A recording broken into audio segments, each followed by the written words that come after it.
Alors, bonjour à tous et à toutes. L'Assemblée chrétienne sur l'île Jésus. Alors, c'est bon vous recevoir en présentiel et évidemment aussi par YouTube. Alors, aujourd'hui, nous allons regarder un sujet super important qui cadre avec notre temps de transition dans cette Église. Alors, le titre, c'est « Notre vie, choisir de rester seul ou de porter du fruit ». Hop.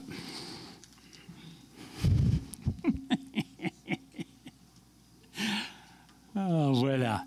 Et le passage vient de Jésus lui-même, qui nous dit à tous, « L'heure est venue où le Fils de l'homme va être élevé de façon glorieuse.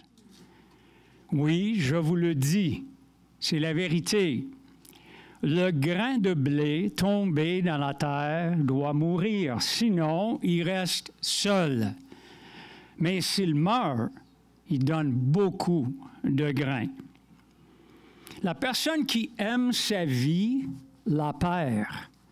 Mais si quelqu'un aime Dieu plus que sa vie dans ce monde, cette personne gardera sa vie et elle vivra avec Dieu pour toujours.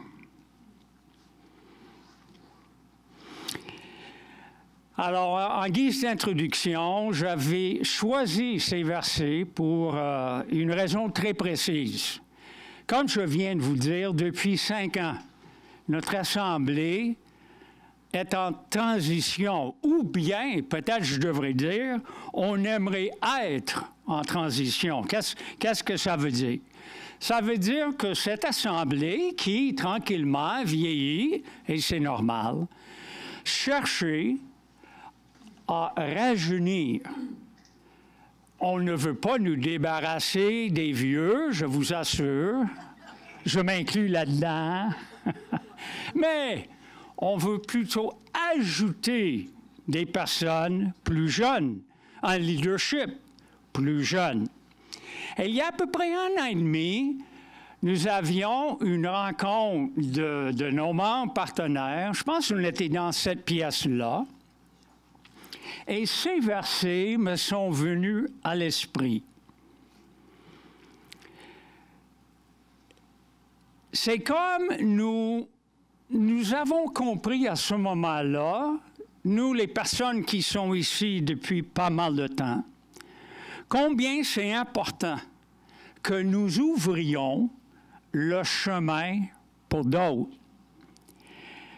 Alors, c'est pas pour dire que notre façon de faire l'Église n'est pas bonne, n'est pas correcte, pas du tout. Mais nous devons constater que chaque génération développe avec le temps sa propre façon de vivre l'Église. Alors, c'est le même Évangile, c'est le même Jésus, c'est la même Bible.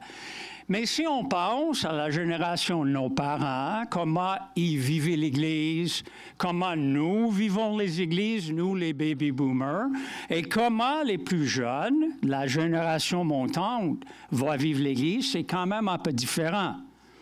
Et ces versets me sont venus à l'esprit parce que nous voulons qu'une plus jeune génération décide comment eux, ils aimeraient vivre l'Église. Et nous, je pense, nous, les plus vieux, nous sommes appelés surtout à nous modifier et nous ajuster à cette nouvelle génération pour créer un avenir à espérer.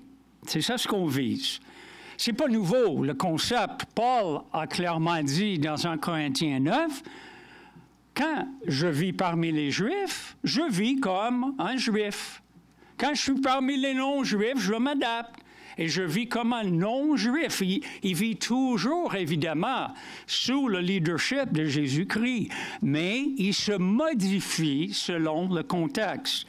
Bien, c'est à peu près la même chose pour nous autres qui sont un petit peu plus vieux. Alors, on va analyser ces versets avec cette perspective en tête.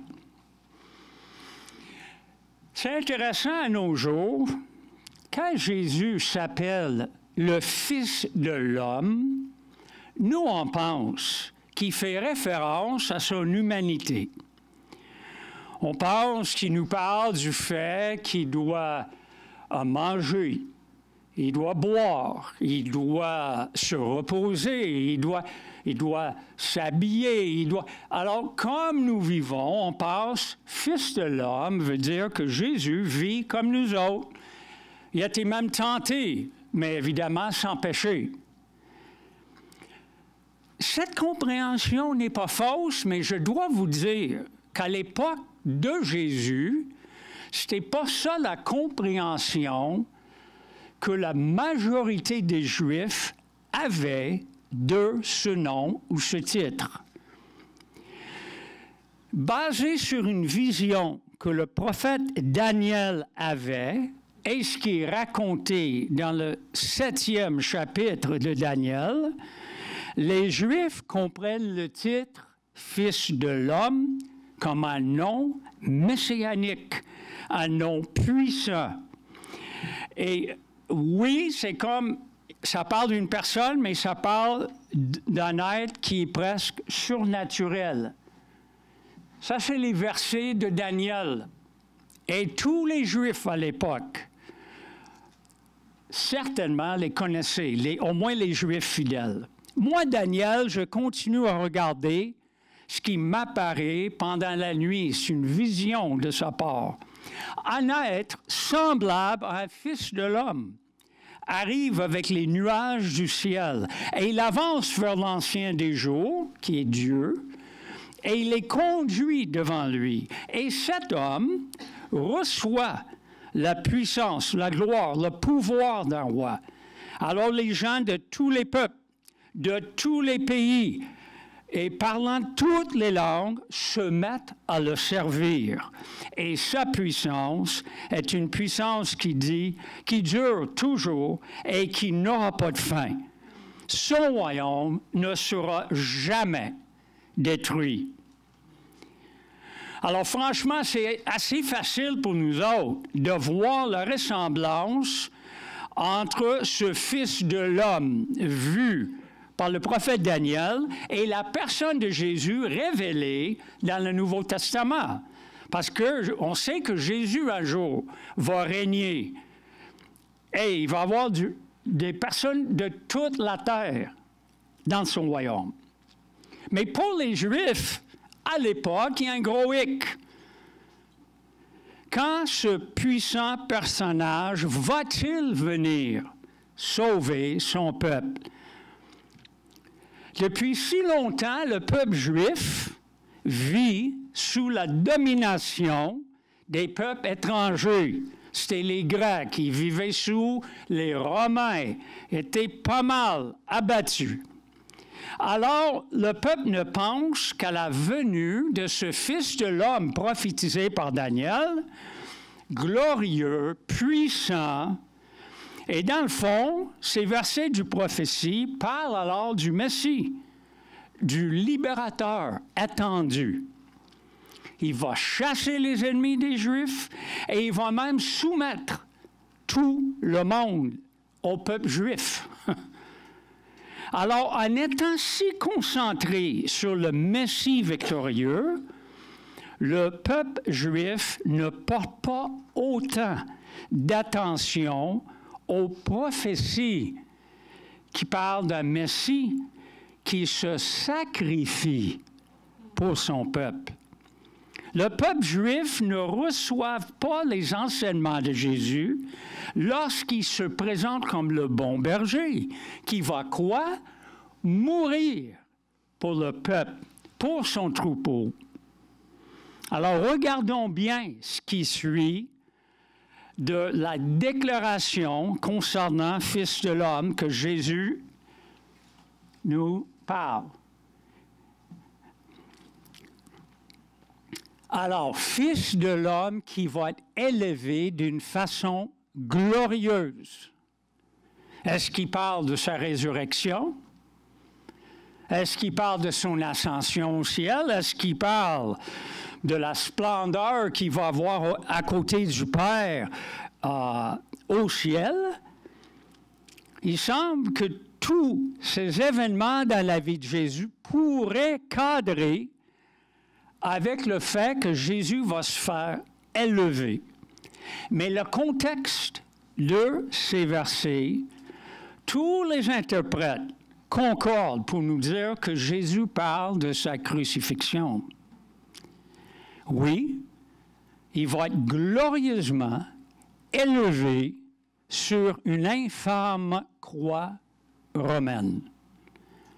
Alors, tout à fait contraire à l'image que les Juifs avaient de son rôle du Fils de l'homme. Hein, ils cherchaient cet héros. Bien, Jésus est un héros, mais il joue le rôle d'héros d'une façon complètement différente. Jésus accomplit parfaitement la volonté du Père. Par sa mort, il porte la punition pour nos péchés. Il donne le potentiel de pardon et vie au monde entier. Potentiellement. Une personne doit choisir, doit accepter, doit croire, doit mettre sa confiance dans sa crucifixion et le fait que ça a payé pour le péché. Alors, comment nous sommes certains qu'il parle de sa crucifixion? Une des raisons, c'est à cause de ce verset qui suit. Alors, il dit « Fils de l'homme », les Juifs pensent « libérateur »,« chasser les Romains », on va être enfin au sommet de tous les peuples du monde. C'est ça qu'eux, ils pensent, mais lui, il revient avec ça. Oui, je vous le dis, c'est la vérité, le grain de blé tombé dans la terre doit mourir, sinon il reste seul. Mais s'il meurt, il donne beaucoup de grains. Alors, le Juif à l'époque, quoi Jésus? Peut-être ses disciples même. Que dis-tu? Ça n'a pas d'allure.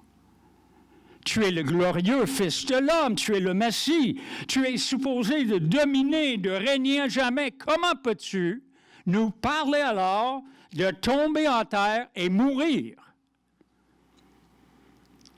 Bon, chers amis, en comparaison avec les contemporains de Jésus, nous avons un grand avantage.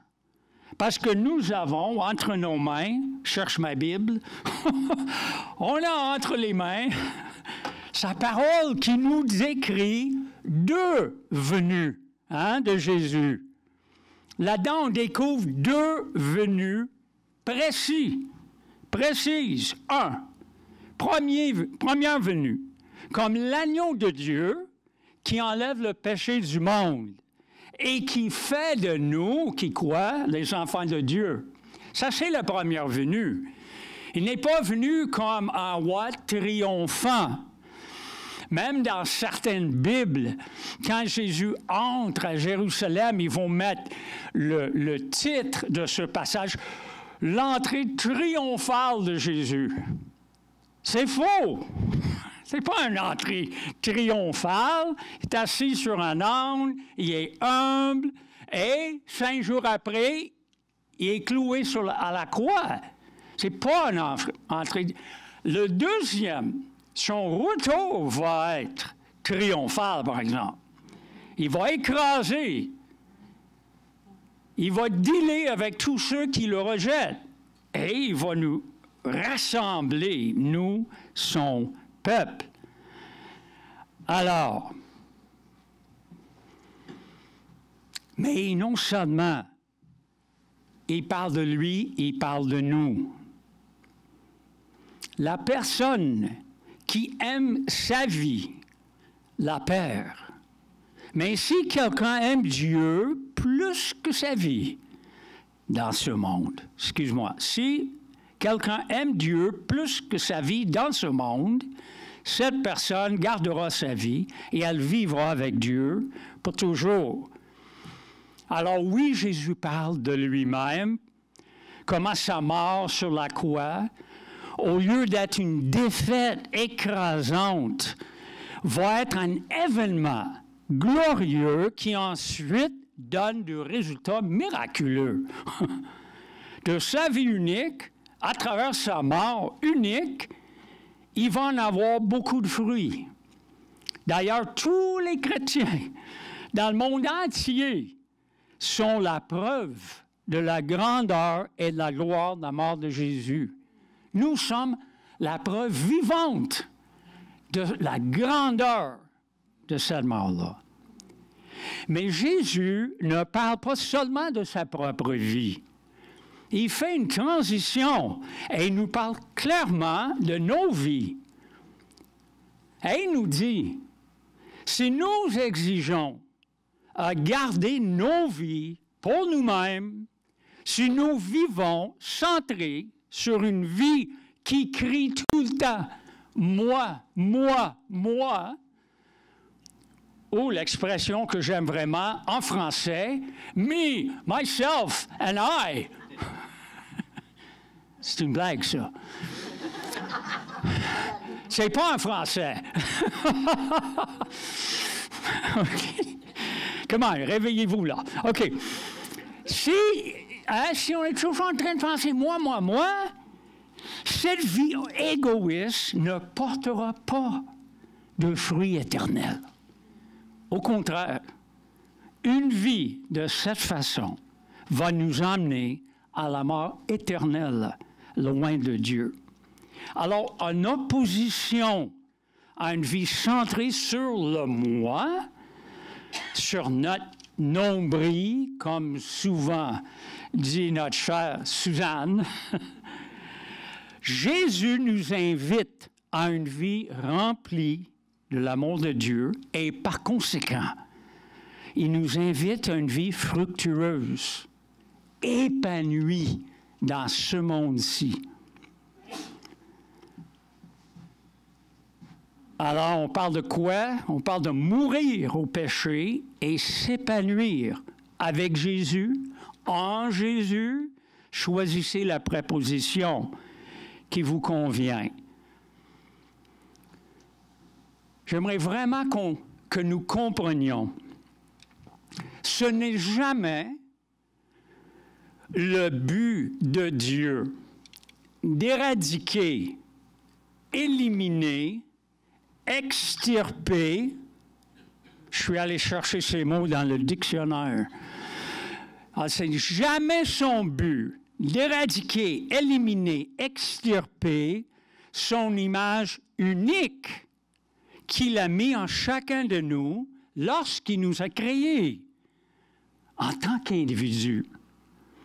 Le désir de Dieu est d'éradiquer le péché dans notre vie, éliminer l'égocentrisme, extirper la méchanceté qui est logée à l'intérieur de nous.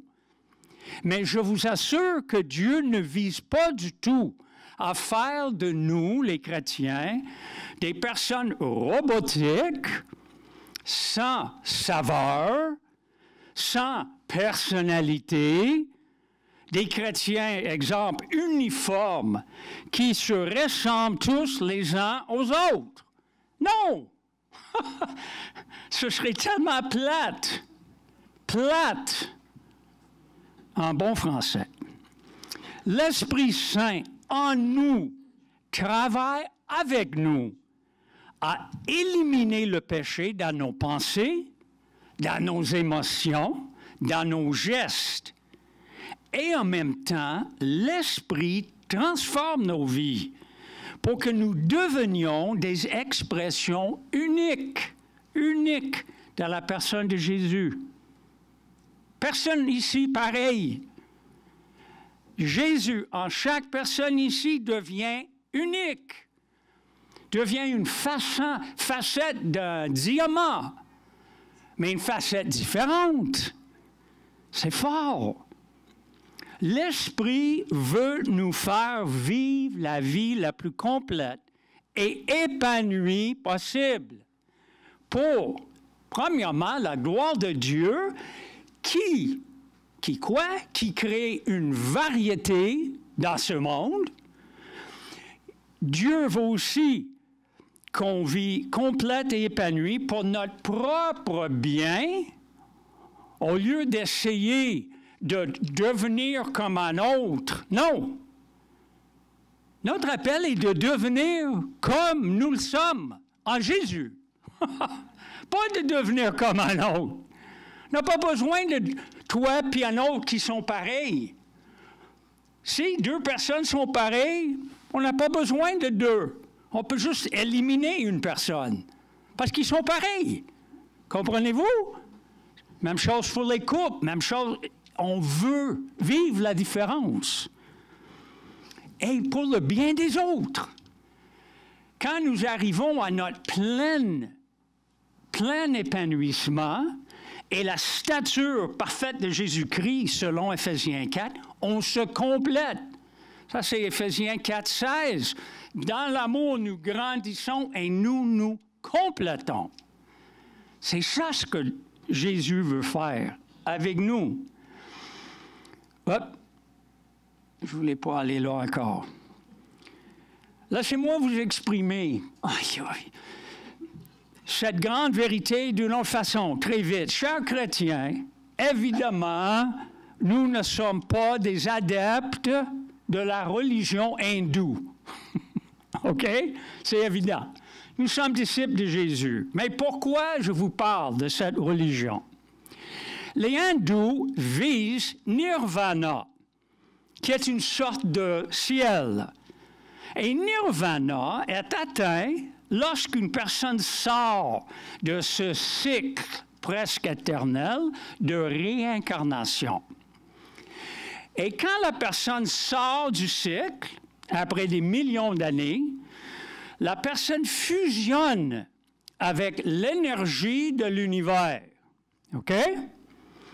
D'une façon telle que son individualité disparaît à jamais. La personne n'est plus un être conscient. Dans le fond, l'être unique que la personne était n'existe plus.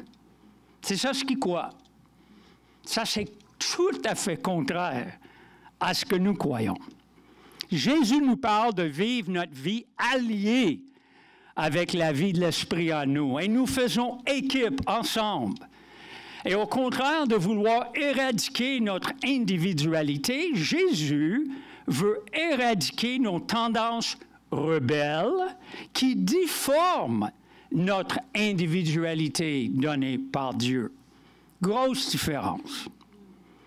Par ce processus, nous allons tous devenir de meilleures personnes, de meilleurs témoins de Jésus. Nous allons arriver à cette pleine épanouissement en Jésus. Et les non-chrétiens qui viennent parmi nous vont se reconnaître en quelqu'un parce qu'on est tellement différents, peut-être par notre habillement. Moi, je m'habille chic. Alors, les personnes qui s'habillent chic comme moi, ils vont s'identifier. Je ne peux pas dire ça sans rire, mais aujourd'hui, je suis habillé un peu chic. Alors, la personne qui s'habille chic s'identifie avec moi. La personne qui a un gros accent en français va s'identifier avec moi. Alors, il va se sentir bien ici. D'autres vont s'identifier avec vous autres, parce que nous sommes uniques. Fait fructifier la personne que vous êtes en Jésus. C'est excitant. C'est excitant. Pas être un autre. Pas vouloir être un autre. Juste vouloir maximiser ce qu'il a mis en moi et en vous. C'est excitant. Parenthèse, super vite. Parenthèse, super vite. Et je comprends très bien l'idée. Des fois, nous, les chrétiens, On désire tellement devenir comme le Seigneur. On peut commencer à chanter ou prier des affaires comme ça. Je vise personne. Oh Jésus, efface ma vie pour que le monde voit juste toi. J'espère que je comprends l'idée. Fais-moi diminuer, Jésus, de plus en plus. Cache-moi totalement en toi. Je ne veux pas être vu, moi. Juste qu'il te voit. Ça me fait rire.